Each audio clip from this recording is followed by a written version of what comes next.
Welcome to Skillful Tech Career Conference, Journey to Become a Digital Talent.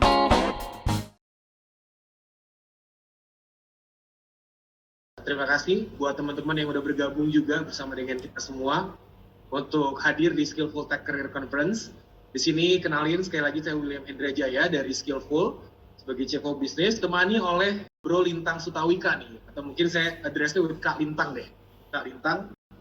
Halo semua. Dari Data Store ini. Gitu. Apa kabar Kak Lintang? Baik-baik, sehat-sehat? Baik. Habis beres rentetan meeting lah. Ya, meeting memang jadi bagian tidak terpisahkan dari kehidupan anak-anak startup ya. Belum mulai, untuk kita memberikan konteks nih, siapa sih Kak Lintang gitu kan? Mungkin boleh share sedikit tentang who you are, background-nya apa, what you do, and Data Store tuh ngapain sih? Mungkin boleh, silakan. Oke, thank you banget nih Bro William. So perkenalkan, nama gue Lintang. Background gue itu ada bercabang ya, agak bercabang. Gue dulu S1 Teknik Elektro, gue belajar tentang robotik, sistem kendali, terus kemudian gue S2-nya di ilmu komputer. Dan setelah lulus, gue akhirnya mendirikan suatu perusahaan namanya Convergent AI, itu bergerak di bidang development of AI software, machine learning software untuk enterprise, yang baru tahun ini ya kita di-acquire oleh DataSalv, di mana gue sekarang menjabat sebagai VP of Artificial Intelligence. DataSalv sendiri ini adalah tools enterprise software untuk membantu siapapun, perusahaan maupun perorangan untuk membangun datasetnya sendiri ya, biar mereka bisa nge-train suatu sistem AI model buat solutionsnya mereka. Menarik nih, tapi boleh nggak secara komprehensif tuh mungkin big picture-nya aja AI itu elemennya apa aja? Sebenarnya pemikiran yang udah lama banget ya, kita sebagai spesies itu kan sudah dari dulu selalu tipe-tipe penasaran ya, dan kita juga penasaran dari mana sih munculnya ini ya, kecerdasan yang kita bisa tampilkan gitu, apa yang membedakan misalkan antara manusia dengan misalkan spesies binatang lain. Kalau kita tahu kalau misalnya simpanse itu punya kemiripan genetik dengan manusia itu sampai 95%, apa sih yang membuat, apakah memang 5% itu sebegitu berbedanya?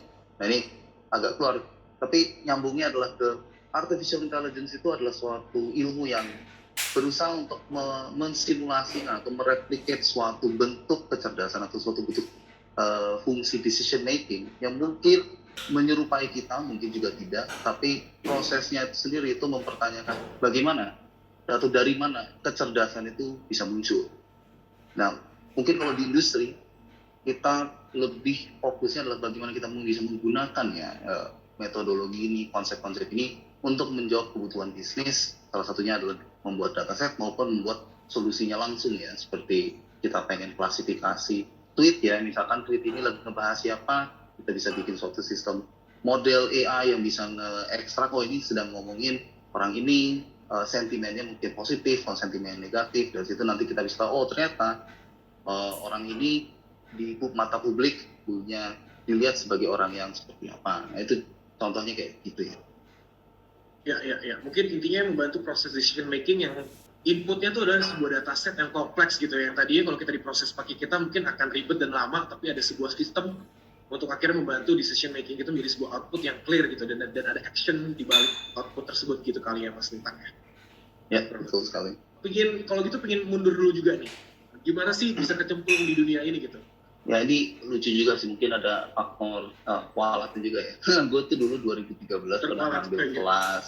pernah ngambil kelas ini, sistem basis kecerdasan. Kayaknya gitu deh. Nah, tapi dosen gue tuh memperkenalkan konsep neural network, berapa layer. Itu buat gue waktu itu sangat boring ya, kayak ini begini doang bisa jadi ilmu tuh gimana ceritanya gitu. Tapi fast forward beberapa tahun kemudian gue melihat memang machine learning itu emerging, dan ada satu jenis algoritma yang kayaknya lagi naik daun gitu, yaitu si neural network ini, atau lebih umumnya kita kenal sebagai deep learning. Nah deep learning ini juga munculnya sebenarnya ini ya, banyak hal yang berbarengan yang membuat semua ini possible ya. Satu, jumlah data yang ada ya, kalau kita ngomongin 10 tahun yang lalu, 20 tahun yang lalu, jumlah data yang bersirkulasi di internet itu nggak sangat banyak gitu ya. Kalau sekarang data tuh begitu banyak, setiap detik itu YouTube kayaknya bisa mencetak mungkin berapa ratus berapa ribu video konten, jam konten gitu kan. Dari sisi data sangat banyak di internet sekarang, sangat mudah untuk dicari. Orang bikin artikel dan sebagainya macamnya, itu satu. Kedua, GPU atau komputasi di dunia ini sekarang meningkat sangat cepat sampai dia sekarang berada di posisi di mana kita komputasi berat at scale itu merupakan hal yang tidak hanya possible tapi juga affordable untuk dilakukan gitu ya. GPU yang bagus itu mungkin 10-20 juta, tapi kalaupun nggak pakai itu, kita bisa pakai Jupyter Notebook yang ada di Google Colab yang ada GPU-nya itu juga udah bagus gitu. Nah itu tren-tren seperti ini akhirnya membuat machine learning itu bisa naik daun. Nah gue melihat ada potensinya emang waktu itu, sehingga gue coba pengen mendalami ini sebenarnya apa. Kalau nggak salah lu background pendidikannya electrical engineering ya? Yep. Kan dan mungkin boleh share juga nih sedikit tentang journey lu mulai dari situ dan akhirnya pengen tahu juga sih sebenarnya di mana sih karir pivotal point-nya gitu loh. Sampai akhirnya dari electrical ini bisa akhirnya pindah ke AI atau machine learning tuh mungkin boleh share di situ juga. Yes. Pivotal point-nya itu setelah gue lulus S1 ya, terus gue coba cari kerja. Nah ini kebetulan karena background gue robotik, gue akhirnya menemukan job opportunities di bidang robotik di Singapura. So ya gue sana lah akhirnya. So, setelah proses interview dan sebagainya macamnya, gue dikasih offer, gue kesana. Tapi buat gue sendiri meskipun jobnya seru, manajemennya, environmentnya menurut gue sangat toxic ya, sehingga sangat gak nyaman ya untuk bekerja, sangat gak produktif menurut gue, sehingganya gue resign. Ini sebenarnya menjadi benar pivotal point ya, karena itu membuat gue berpikir sebenarnya apa yang pengen gue optimize ya dalam hal karir ya, apakah itu apakah duit gitu ya, apakah income yang pengen gue optimize, atau apakah misalkan kesenangan dalam bekerja, kesenangan apa yang pengen kita kerjain itu yang dioptimize, apa sih yang kira-kira akan berdampak besar di kemudian hari. Nah, mengambil 3 poin itu ya, akhirnya gue melihat mungkin kalau masalah optimize sisi income aja itu nggak ideal gitu. Maksudnya kalau gue bener-bener hanya fokus income aja yang gue naikin, possibly bisa gitu gue stay di Singapura, tapi gue tetap nggak happy gitu. Dan kalau nggak happy itu juga nanti akan berdampak di kesehatan ya, baik fisik maupun secara mental, pasti ujung-ujungnya akan kena. So pada akhirnya gue resign, gue pikir apa sih kalau gitu yang pengen gue kerjain. Mungkin kalau misalnya robotik nggak ada, apa ya next yang bisa gue lakukan. Kalau memang gue harus belajar itu juga fine. So dari situ gue mulai searching, keliling-keliling berbagai macam hackerspace, ngobrol-ngobrol sama teman. Jadi kalau nggak salah abis itu lo lanjut S2 Computer Science di UI ya? Tapi Yes. electrical engineering-nya ngambilnya di mana tuh? Soalnya ada yang lain. Gue di UI juga. Electrical engineering gue di UI di fakultas seberang. Di UI dan UI, oke. Tapi message yang gue tangkap adalah, jadi teman-teman di sini mungkin yang denger ini ya, penting nih untuk kita ngelihat working environment gitu ya. Mungkin I know pasti for sure Mas Lintang di Singapura gaji pasti pakai dolar lah ya. Pasti akhirnya memilih untuk nggak berada di sebuah environment yang toxic, tapi lebih gimana akhirnya mempertanyakan sebenarnya kedepannya mau ngapain gitu, dan akhirnya optimizing career path, passion, something yang disukain dan akhirnya bisa berkembang itu menjadi prioritas ya, rather than just simply money gitu ya. Dan I love it sih, thank you buat message-nya ya. Mungkin kalau bisa sedikit recap gitu ya, apa sih sebenarnya kunci atau some of the most important thing gitu yang akhirnya menurut Kak Lintang di sini nih yang menjadi kunci kesuksesan lu bisa sampai ke titik ini? Apa aja sih beberapa hal yang mungkin looking back juga tadi ada pivotal point-nya juga, mulai dari mana dan akhirnya ganti? Kalau yang berkaca ya dari pengalaman gue sendiri ya, salah satu kunci, mungkin gue nggak bisa bilang kunci sukses ya karena gue belum merasa diri gue sukses ya. Salah unsur ya untuk bisa mencari apa yang bisa kita banggakan ya, misalnya dari sisi karir lah, dari sisi work dan sebagainya macam, yang menurut gue tuh satu itu lu harus punya open mind. Of course ada unsur luck ya, ada unsur keberuntungan, tapi ada kalanya memang kayak lu bisa tahu misalkan orang-orang yang cukup aneh gitu, yang pengen nyobain Ethereum pada saat orang nggak ngerti itu apa, atau pengen nyobain Bitcoin pada saat orang tuh masih nggak ngerti itu apa, terus pengen belajar machine learning pada saat orang masih nggak ada yang tahu machine learning itu apa. Itu untuk bisa begitu emang butuh suatu mindset yang sifatnya open gitu. Lo pengen tahu ini apa sih sebenarnya potensinya. Lo cukup kritis untuk bisa mendalami, tapi tidak cukup terlalu open-minded sehingga apapun lo anggap itu the future gitu. Tapi another thing ya yang gue lihat, ini nyambung ke unsur luck tadi, adalah lo harus bisa, yang gue lakukan adalah meleverage modal yang gue punya saat itu. Gue belajar machine learning itu bidang yang baru buat gue beberapa tahun yang lalu. Tapi gue bisa open mind itu juga karena gue punya leverage. Gue pernah belajar programming gitu selama di kuliah, dan skripsi gue juga ada unsur coding ya of course gitu. Jadi gue bisa meleverage skill set itu untuk belajar skill set baru, dan itu merupakan mungkin beberapa orang kadang-kadang merasa kayak sayang nih gue udah belajar teknik elektro, tapi kalau gue belajar yang baru kan berarti kebuang dong. Menurut gue nggak demikian, karena apa yang kita pelajari sebelumnya itu menjadi leverage kita untuk belajar hal baru gitu, or even memperdalam apa yang kita tahu sekarang.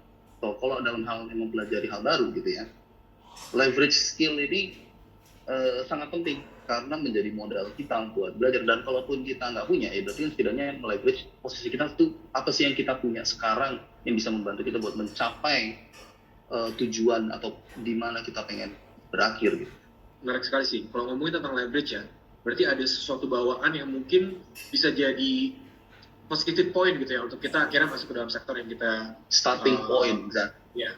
Tadi juga ada pertanyaan ini di sesi sebelumnya gitu. Ada nggak sih sebenarnya jurusan atau background membuat seseorang itu bisa lebih cocok gitu masuk ke dalam machine learning atau AI? Kalau di zaman sekarang ya sebenarnya ilmu machine learning, computer science, programming, web development itu semua ada ya secara online. Bisa diraih secara gratis. Tapi memang kalau lu punya background yang tepat, itu bisa memberi lu kayak starting point yang lebih bagus. Itu bisa memberi lu advantage. Bukan berarti lu nggak punya background itu artinya lu nggak bisa. So kalau lu tanya seperti itu, menurut gue ya jawabannya adalah untuk bisa belajar itu lu nggak harus punya background itu. Kalau lu kebetulan punya background itu akan menguntungkan. Itu akan bisa menguntungkan lu dari sisi kompetisi ya, competitiveness-nya lu bisa lebih cepat belajar, lu punya credential tertentu, tapi pada akhirnya itu nggak menjadi tolak akhir menentukan apakah lu mampu belajar itu atau enggak gitu.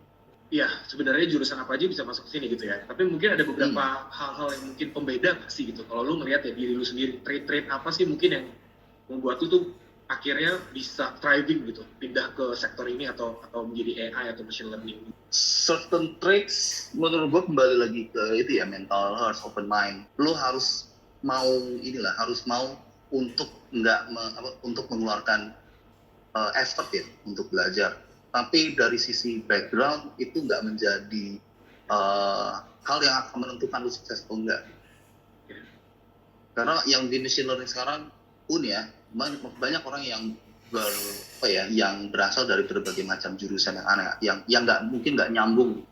Ada dari sisi matematik, ada yang orang dari belajar fisika, ada orang yang dari ilmu sosial juga belajar gitu, karena kebetulan emang misalkan dia pengen menganalisis dari sisi kuantitatif gitu ya, dari apapun yang dia risetkan. Jadi masuk ke ranah ini, masuk ke bidang ini nggak harus lo punya jurusan yang sesuai.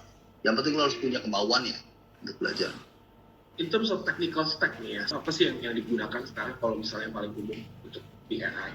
Kalau machine learning AI itu nomor 1 Python ya. Menurut gue simple, gue kurang bisa JavaScript. Nah kalau Python, sintaksnya itu cukup simple di mana lu sambil belajar bidangnya atau implementasinya itu bisa barengan. Jadi even lu baca code Python itu lu bisa ngerti sebenarnya apa sih yang dimaksud oleh si programmer. Of course kalau misalnya kita ngomongin nanti udah arahnya production, deployment dan sebagainya macamnya, itu pasti ada ngomongin C, C++ dan sebagainya macamnya. Tapi sebagai permulaan atau untuk sehari-hari 90% dari aktivitas yang berhubungan dengan machine learning itu nyangkutnya ke Python. Yes, teman-teman di sini kalau ada yang ingin mulai belajar Python, promosi sedikit. Kebetulan kita ada kelas gratis di Skillful. Silakan kalau ada yang mau login, kelasnya gratis gitu. So thank you. Nah mungkin pingin share juga nih sedikit tentang scope ya sebagai seorang AI gitu. Mungkin nanti pengen tahu nih, a day in a life with Lintang gitu. Tapi mungkin in general dulu deh, mungkin buat teman-teman yang masih baru akan terjun ke dalam dunia AI gitu, junior level gitu, itu seperti apa sih? Kita akan kasih semacam kayak tasnya itu simple, kayak coba training sama data ini, report hasilnya, graf hasilnya, atau lihat apakah emang trainingnya itu stabil. Kita ada biasanya ada paper discussion ya, jadi ada paper, coba baca ini abstraknya seperti apa, kesimpulannya seperti apa, dan kita biasanya review. Oke, ini apa yang kurang mengerti, atau biasanya ya ada yang barengan kita akan bahas gitu. Ini paper ini maksudnya apa, tujuan apa yang dia selesaikan, dan kesimpulannya apa yang diambil. Kira-kira ini bisa diimplementasikan seperti apa ke dalam dalam problem yang kita sedang capai. Image classification untuk misalkan object detection, apa aja sih pendekatan yang sudah dilakukan selama ini. Biasanya seorang AI engineer akan dituntut untuk bisa seperti itu ya.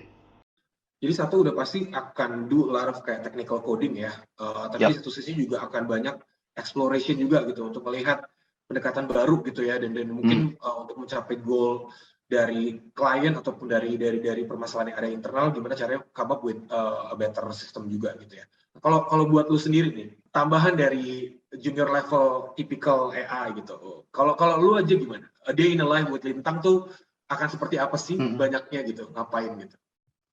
Kalau gue sekarang, gue mulainya sama ya kayak begitu, tapi sekarang gue lebih ke overview, jadi technical gue nggak coding sebanyak dulu, gue tuh lebih ke code review, terus kemudian gue biasanya sharing pendekatan-pendekatan selama ini, kalau misalnya gue dihadapkan masalah seperti ini, apa yang harus kita lakukan, atau gue sharing research direction yang mungkin kita bisa ambil, itu basisnya adalah mungkin pendekatan seperti ini, papernya apa ini aja, atau kita review bareng-bareng. Biasanya gue akan bantu lebih ke mimpin proses paper readingnya, paper reviewnya, kurang lebih seperti itu. Jadi sebenarnya mirip, cuma positioningnya agak beda gitu ya. Iya, dan akhirnya sekarang ya karena di posisi lo sekarang udah lebih banyak strategic level kali ya untuk lihat mungkin forecasting ahead gitu ya, preparing ahead juga gitu, nggak cuma doing certain task every day, tapi gimana kita bisa keep innovating juga mungkin in a way ya, in a sense gitu. Yes, you have a career as a professional juga gitu kan waktu kelar, and then kalau nggak salah ada 2 professional employment, tapi habis itu you jump into entrepreneurial journey gitu. Apa sih produk pertama yang lu buat? Product detection buat merchandiser. Jadi ini gue baru belajar waktu gue mulai projectnya. Gue baru tahu kalau ternyata orang-orang yang punya brand kayak minyak goreng, air putih, minuman ringan dan sebagainya macam ini, mereka tuh kirimin orang tiap hari ke toko-toko buat ngefoto ini barangnya posisinya kayak gimana. Foto itu dikirim balik ke pusat, dianalisis. Nah, analisisnya itu manual. Orang liatin satu-satu nih gambarnya. Oh, ini ada sekian produk susu ultra versus sekian produk susu apa, produk sekian susu apa. Gitu. Terus akhirnya berani bilang, oke, ini kompetisi kita di daerah sini sekian %. Nah, gue bantu bikin proses image classification, di mana foto itu sebelum masuk ke HQ, diproses, itu masuk ke model machine learning dulu, baru terus keluar langsung produknya apa, sekian banyak. Baru mereka bisa analisis. So, itu memotong waktu mereka ini ya, data collection, data analisisnya yang tadinya mereka harus satu-satu melihat, itu bisa langsung masuk ke fase analisisnya. Gitu. Nah, itu salah satu, itu produk yang pertama kali gue bikin. Nice. Tapi untuk produk, untuk foto capture-nya itu pakai apa? CCTV atau tetap manual? Manual. So, manual, orang bawa merchandiser ini bawa handphone apa bawa tablet gitu.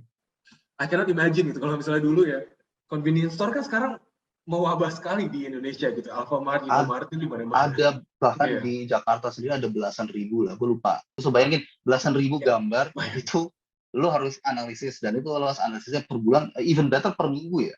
Per minggu biar lo bisa tahu kompetisi lo. Gitu. Nah, instead of having someone going through pictures satu-satu, using machine learning itu semuanya bisa even more efficient gitu. Iya. What is the most complex nih ya? Produk paling kompleks yang pernah lu buat? Ada sistem buat perbankan yang kita tuh ngebaca berbagai macam ini ya, dokumen trading. Jadi biasa nih kalau ada perusahaan dia mau impor ekspor, itu impor ekspor tuh perusahaan ini nggak akan pernah pakai duitnya sendiri gitu. Of course mereka punya ya pasti, tapi mereka nggak akan pernah pakai modal sendiri, kan resiko. Kasih ke bank buat pinjemin. Nah, bank itu kalau mau pinjemin perlu ada berbagai macam bukti gitu. Kayak lo ada barang apa, letter of credit, lo ada invoice, lo ada bukti misalkan bill of lading, lo ada ekspor impor. Nah, dokumen ini harus dicek satu persatu sama orang. Tapi informasi itu simple-simple banget. Ada tanggal, ada nama PT-nya apa, dan sebagainya macamnya. Bosen. Dan apa bisa lo efisiensikan. Jadi, yang gue bangun itu emang kompleks karena di satu pipeline dari masuknya si zip file isi dokumen sampai keluar extracted information itu ada multiple machine learning models, mulai dari extraction, mulai dari classification, mulai dari sorting, kemudian ke apa namanya extraction dan sebagainya macamnya, baca impacts-nya itu si OCR, kemudian extraction-nya itu semua terdiri dari berbagai macam jenis small machine learning modules gitu. Jadi prosesnya ini cukup kompleks karena kita mesti mengorchestrate berbagai macam jenis model dan berbagai macam jenis pipeline sampai akhirnya dari prosesnya itu sesimpel user masukin data, di luar ya keluar data extracted, udah. Dan itu yang emang itu AI kan fungsi buat itu ya, lu nggak pengen tahu nih jeroannya nih black box-nya apa user kayak nggak pengen tahu.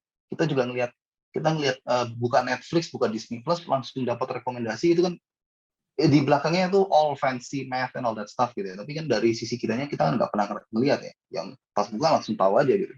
Betul. Kadang-kadang kita nggak appreciate gitu ya. Gue tinggal upload data nih, upload dokumen keluar hasil gitu ya. Ternyata di baliknya berapa lama tuh kalian develop produk itu kalau boleh tahu? Itu project yang cukup gede sih. Ada 6 bulan ya kalau misalnya kita hitung demo dan sebagainya macamnya. Ya. Menarik nih, ada satu pertanyaan dari Paul Prawira. Apa AI dapat dimanfaatkan untuk membantu aktivitas di pasar saham Indonesia nih bagi para pialangnya nih? Mungkin lo bisa share sedikit bisnis nih ya. Sebenarnya ini ya, pasar saham tuh dimensinya banyak ya. Maksudnya ada golongan spekulan yang kayak ngelihat, oh ini kayaknya bakal naik, oh ini kayaknya bakal turun. Lo possibly banyak orang yang udah mencoba ya bikin kayak semacam bot yang ngelihat, oh kalau misalnya candlestick-nya begini, dia kayak bakal naik atau bakal turun. Nah, terus lu ambil nih agregat datanya, lu jadi dataset, habis itu lu run through training ke misalkan LSTM atau tipe-tipe model yang bisa time series gitu. Possible itu yang paling simple ya. Misalnya lu bisa bikin suatu model forecasting dengan cara ambil data pasar saham dari dulu sampai sekarang, terus lu pakai buat sebagai data training agar dia bisa prediksi ke depannya apa.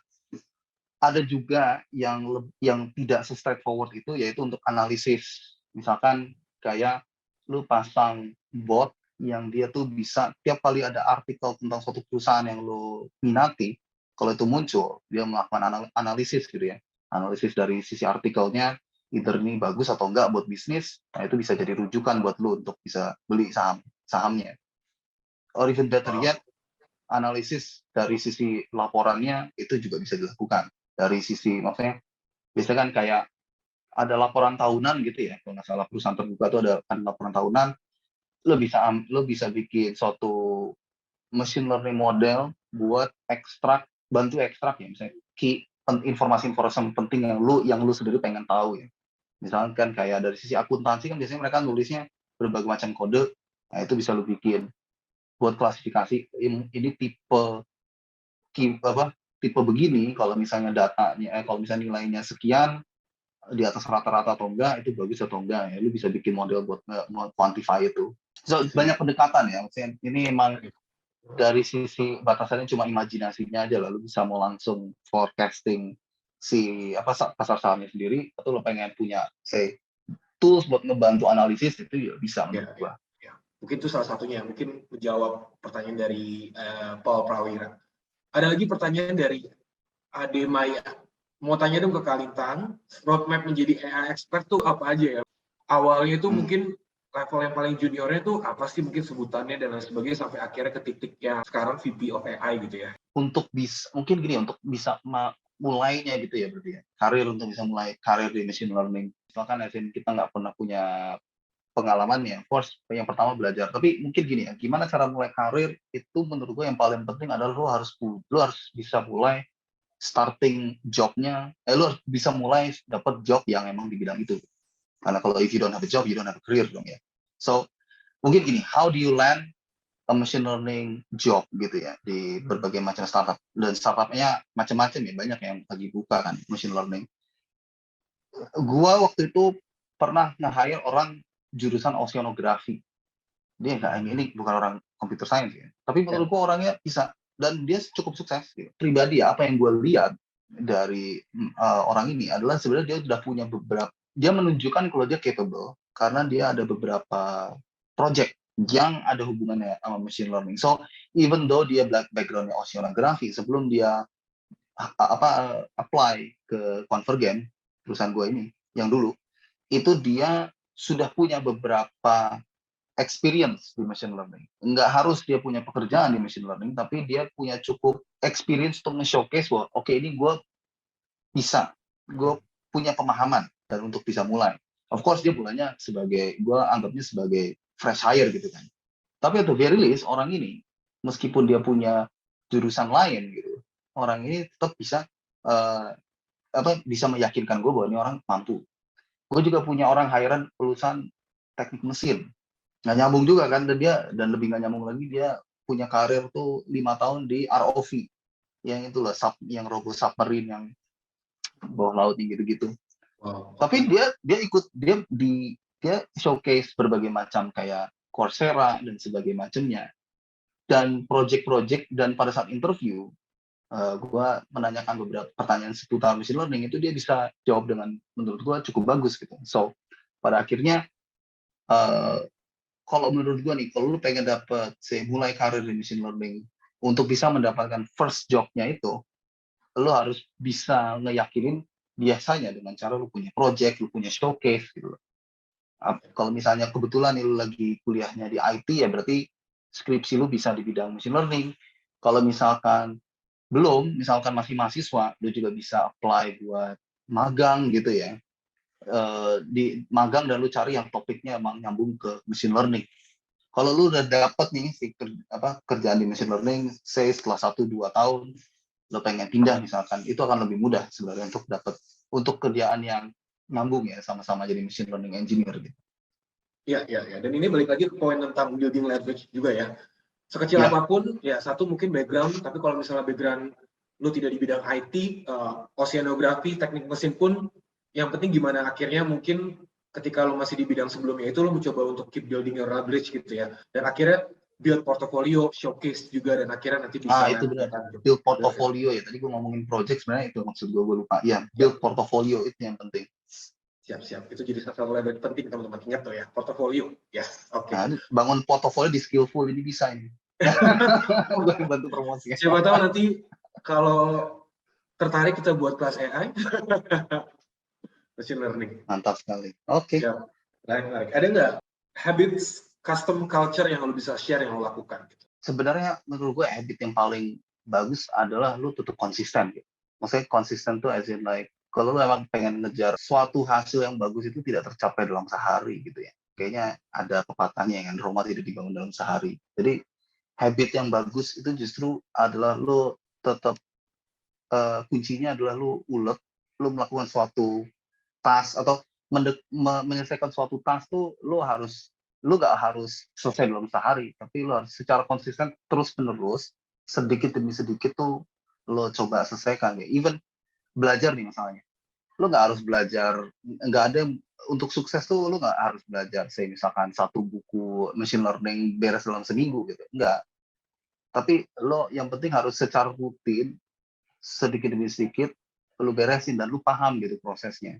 Tapi tadi mungkin selain konsistensi, gue juga tangkap ada beberapa hal menarik tentang solving ada challenge yourself sedikit demi sedikit, tapi constant gitu ya, konsisten juga gitu ya. Yeah. Atau apakah itu jadi bagian dari proses, jadi ingin tahu gitu, proses belajar lu tuh seperti apa sih ketika misalnya lu lagi tertarik nih, ingin mendalami suatu hal baru gitu ya.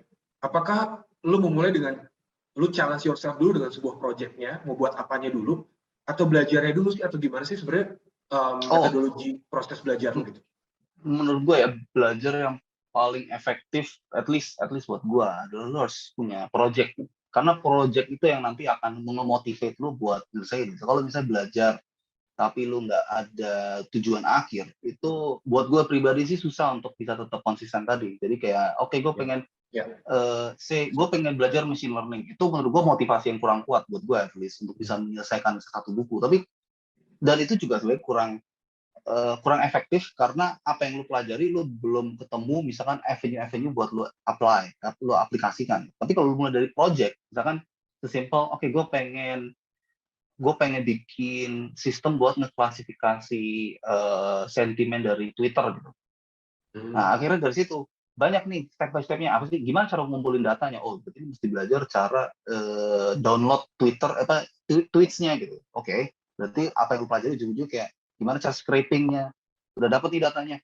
Gimana cara analisisnya? Oke, lu perlu apa sih? Sentimen classification. Oke, berarti yang harus lu pelajari itu lu cari nih di Google sentiment classification apa aja, lu baca literaturnya. Jadi belajarnya menurut gue lebih terarah ya, karena ada goal besar yang pengen lu capai. Setuju banget sih. Challenge based learning atau project based learning jadi sesuatu yang memotivasi ya. Mungkin kalau lu bisa share nggak sih sekarang apa sih the most complex teknologi AI teknologi yang ada gitu di dunia gitu? Menurut gue yang sekarang yang paling kompleks itu adalah how to scale machine learning. Jadi perusahaan-perusahaan kayak Google, Microsoft, OpenAI itu mereka tuh sekarang pertanyaannya adalah gimana cara bikin model yang sangat besar, karena ternyata semakin besar kapasitas suatu model machine learning, dia bisa semakin akurat lah dalam berbagai macam metode evaluasi ya. So ada tuh yang OpenAI di GPT-3 itu trainingnya bisa dengan tidak hanya 1-2 GPU, tapi bisa beberapa ribu GPU selama beberapa bulan gitu ya. Memproses data udah sampai bukan terabyte lagi, tapi bisa sampai petabyte ya. 10-15 dari bytes dari jumlah data gitu yang ada di internet. So kompleks ini kenapa? Karena ini udah ngomongin high performance cluster yang gimana cara lu bisa ngubungin antar berbagai yang jelas nggak ada satu komputer jadi gitu ya yang bisa ngeproses ya. Jadi lu mesti mecah si modelnya ini jadi beberapa bagian, terus sebar di berbagai macam cluster komputer, proses komputasinya juga mesti ada orkestrasinya, itu udah luar biasa kompleks menurut gue. Oke, menarik. Tapi jadi kepikir kita kan sebenarnya lagi di masa pandemic, hopefully ended soon gitu kan. Mungkin kalau lu boleh share sedikit use case di bidang AI di bidang kesehatan mungkin ya. Gue merhatiin ya kalau yang namanya telemedicine, even tatap muka ya, dokter tuh sering harus take notes. Dan kalau nggak dokter yang take notes, biasanya ada suster yang take notes gitu ya. Menurut gue, kalau ada yang bisa nih bikin semacam sistem notulensi, itu bagus banget ya. Kayak voice recognition, notulensi ya, sistem notulensi. Jadi sambil orang ngomong nih, baik si dokter maupun pasien, ada notulensi, tulisnya dokter ngomong apa, pasien ngomong apa, dan nggak hanya dari itu ya, bisa menyimpulkan jadi poin-poin. Menurut gue tuh luar biasa bagus. Jadi sambil kita diskusi kayak gini aja nih, terus muncul hasil action items lah, misalkan. Diagnosisnya seperti ini, action itemnya misalkan harus ronsen, action item berikutnya misalkan harus obat apa. Itu menurut gue sangat membantu ya, karena membantunya bukan hanya untuk pasien dan dokter, tapi membantunya untuk bikin rekam medis ya. Jadinya lu ada rekam medis, setiap pasien tuh setiap kali ketemu dengan dokter itu bakal kebantu, tercatat gitu ya, lebih rapi ya. Sebenarnya proses transcription teknologi kan udah banyak ya. Kayak misalnya Google Dokumen juga udah lakukan itu, bisa transcribe jadi teks juga. Tapi mungkin yang belum adalah teknologi untuk menganalisa tulisan itu akhirnya summarize tadi, menganalisa menjadi sebuah output action seperti apa gitu ya. Oke. Thank you Lintang. Seru banget. Kalau di perusahaan lo nih, ada nggak sih sebuah culture, custom atau habit yang lu sangat junjung tinggi gitu sebagai bagian dari culture utama di tempat lo bekerja gitu? Transparansi dalam bekerja. So pada saat kalau misalnya dalam kerja kita ada issues yang blocking kayak gue nggak ngerti nih, nggak ngerti itu kita komunikasikan, dan itu bukan berarti kitanya nggak mampu gitu ya atau kita kurang kompeten, bukan. Itu menjadi indikator mungkin emang task yang di-assign itu kurang jelas, mungkin emang goals-nya atau objektifnya nggak clear.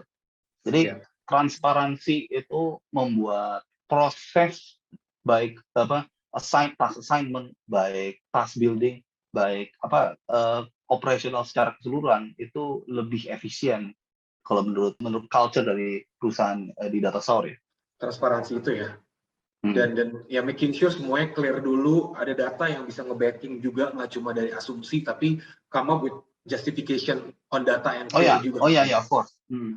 Jadi itu juga ya, misalnya dalam proses diskusi gitu, gue juga sangat open ya. Gimana orang tuh apa yang gue tentukan itu belum tentu belum tentu merupakan opsi terbaik. Mungkin itu terbaik menurut gue di saat itu ya, tapi kalau ada orang punya perspektif lain dan dia misalkan punya evidence ya, dia punya data untuk nge-backing itu, gue sangat open. Itu salah satu nilai yang gue junjung tinggi ya. Ya. Kalau sekarang nih ada teman-teman di sini yang lagi baru mau terjun atau mendalami sebagai AI atau machine learning engineer ya, ada resources yang lo bisa rekomendasikan ya? Misalnya buku apa? Kalau project based, menurut gue tetap yang bagus itu ya kayak Kaggle gitu-gitu ya, biar lu bisa pada belajar actually like coding itu. Tapi kalau pengen belajar mathematicsnya buat mulai nih mml-book.com gitu ya. Tentang apa tuh secara garis besar kalau boleh di-share? Ini tentang mathematicsnya, tapi nggak semendalam lo belajar matematik kuliah. Jadi lebih dan setiap penjelasannya itu selalu ada use case examples-nya. Oke. Jadi lebih kebayang kayak oke, ini fungsinya buat apa sih? Apa sih relevansinya kita belajar ini berhubungan dengan machine learning gitu. Penting sih itu. Kadang-kadang gue juga kalau dulu belajar, kalau nggak ada use case itu susah banget gitu memvisualisasikan kan sebenarnya teori ini nih relevansinya kemana gitu ya, dan jadinya buat aku gue belajar ini jadi gitu kan. Tapi setelah kita tahu ada practicality-nya, membuat kita lebih termotivasi lagi sebenarnya ingin tahu lebih dalam lagi gitu ya. Ada nggak 1-2 advice gitu buat teman-teman di sini gitu yang baru mulai atau mau terjun ke dalam bidang ini? Hasil tuh nggak akan kelihatan dengan cepat ya, itu butuh waktu buat sampai beneran bisa gue bisa mencapai misalkan posisi gue tuh butuh waktu yang cukup lama gitu ya. Kalau emang menurut lo ini worth untuk pursuing gitu ya, lo harus bisa punya kayak timeline lah, horizonnya tuh jangan pendek gitu ya, tapi lebih ke lo harus punya waktu yang 1-2 tahun untuk lo tekuni sampai akhirnya baru bisa kelihatan hasilnya. Itu aja sih, mungkin reminder sih, bukan advice, lebih ke kalau hasil itu ada ininya, ada laggingnya ya, antara effort sama hasil itu ada sekian waktu jeda lah sampai beneran kelihatan. Singkatnya, nggak ada sesuatu yang instan tuh cuma Indomie aja kan. Indomie aja nggak instan, hanya mesti masak Indomie aja butuh bukain gitu ya. Siap. Nah, so thank you banget Lintang buat waktu ngobrolnya. Thank you William. Along the way gue juga belajar banyak banget. Hopefully teman-teman di sini yang join di sini juga belajar ya. Sebenarnya banyak banget ups and downs. Pasti tadi juga udah dengar ada beberapa hal yang mungkin bisa dipelajari, dan ada resources juga yang udah diberikan sama Mas Lintang juga. Hopefully teman-teman catat juga. Jangan lupa keep building your leverage ya. Salah satunya adalah dengan bikin project lebih banyak lagi, karena dengan bikin project pembelajaran itu come along juga ya, kurang lebih seperti itu. So sekali lagi thank you banget waktunya, dan teman-teman sini juga yang udah hadir dan nontonin acara di sesi kita yang ini. Sekali lagi thank you semua, semoga sehat-sehat, dan saya kembali. Thank you banget semua. Thank you. Bye bye.